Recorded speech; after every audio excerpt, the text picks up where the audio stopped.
shapes are very important in biology because cells and organs under different conditions may have very different shapes. For example, a healthy cell and a cancer cell will have very different shapes. By looking at these shapes and having very good shape descriptors, you'll be able to distinguish from cancer cells and normal cells, as well as you can distinguish from treated groups and untreated groups, and you can use that to examine how effective your treatment is on the cells. So in topology, we have a very simple tool for describing shapes, which is called the Euler Characteristic. So for example, if we're given a square, which you have 4 points, and we call them vertices, and we have lines connecting these points, which we call edges, and we have something filling in the square, which we call faces. And the way we compute Euler characteristic, which we denoted by chi, the Greek letter, is by taking the number of vertices minus the number of edges and plus the number of faces. So in this case, the square would have 4 vertices, 4 edges, and 1 face. So the overall Euler characteristic of the square is equal to 1. However, in biology, you might have cells that grows into star-like shapes, that's very spiky, and you might have other cells that grows into round shapes. And these are 2 very different shapes. However, if you compute the Euler characteristic with some kind of discretization of these 2 shapes, say these are the vertices with edges connecting them, and this is some other discretization of the ball, then if you trust me, both of these 2 shapes will give you Euler characteristic equals to 0. And this is not something you want, because Euler characteristic in this case is not giving you enough information to distinguish these 2 different shapes. So we want to build something stronger and gives you more information to tell us apart these 2 different shapes. Okay, so now let's define a much stronger machinery called the Euler Characteristic Transform. So first, you choose a direction V. And for Euler Characteristic Transform, we scan through the shape along the direction V, and we compute the part of the shape that we have scanned cumulatively, and we record it as a curve. So in this example here, we have a circle, and before we actually see the shape in the scanning, because there's no vertices, edges, or faces, the Euler characteristic will equal to 0.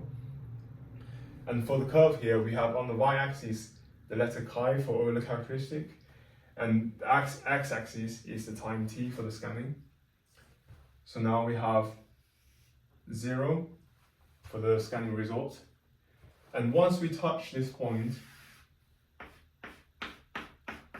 we have 1 vertex and no edges or faces. So it's going to jump the value to 1 here. And as we move along further during the scanning process, we only count the edges once we have scanned fully through the edge. That means for this edge here, we also see this vertex here. And similarly, symmetrically, we have another edge here and a vertex here. So now we have 3 vertices and 2 edges. That's going to keep the Euler characteristic of the cumulative part to be equal to 1. And then we move forward. We have 5 vertices and 4 edges, and then 7 vertices, 6 edges. So the Euler characteristic of the cumulative part will remain to be 1 all the way through until the last bit. So this is when things change a little bit, because for these 2 edges, once we have scanned them fully, they share a common vertex, this vertex. So once we include these 2 edges, we only add 1 vertex instead of 2. So this is going to decrease the Euler characteristic of the total cumulative part from 1 to 0. So we have the curve value change from 1 to 0 here. And because this is everything in our considering space, there's nothing else. So the scanning result will remain to be 0 all the way through. This is the Euler characteristic curve for the shape along the direction V. And you can do the same process for all directions. And then you have an infinite collection of curves describing this original shape. And the theory goes, if you have this infinite collection of curves, you can recover the original shape from this collection of curves. That means you can use these infinite collection of curves as a different representation of the original space, and you can work out things like the circumference or the area or the diameter of the original shape just by looking at these curves. So you don't have to worry about this original shape anymore. And this is a much nicer object to work with. So in applications, the ECT works for both 2D segmentations, 3D meshes, or if you just have grayscale images of your cells.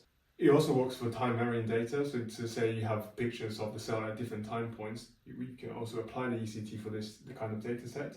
Sometimes you're only interested in the morphology changes of these cells, and you don't want to have things like the angles you're shooting the pictures or the cell movements, say rotations of the cells around itself, to affect your analysis results. So the previous member of this group, Louis Marsh, he developed a new method called DETECT, which is rotationally invariant and reflection invariant. So what it actually does is, say you have this infinite collection of curves, and for each curve, what you first do is you first do an integration to smooth out these curves and change these curves from discontinuous integer valued curves to these continuous versions of curves.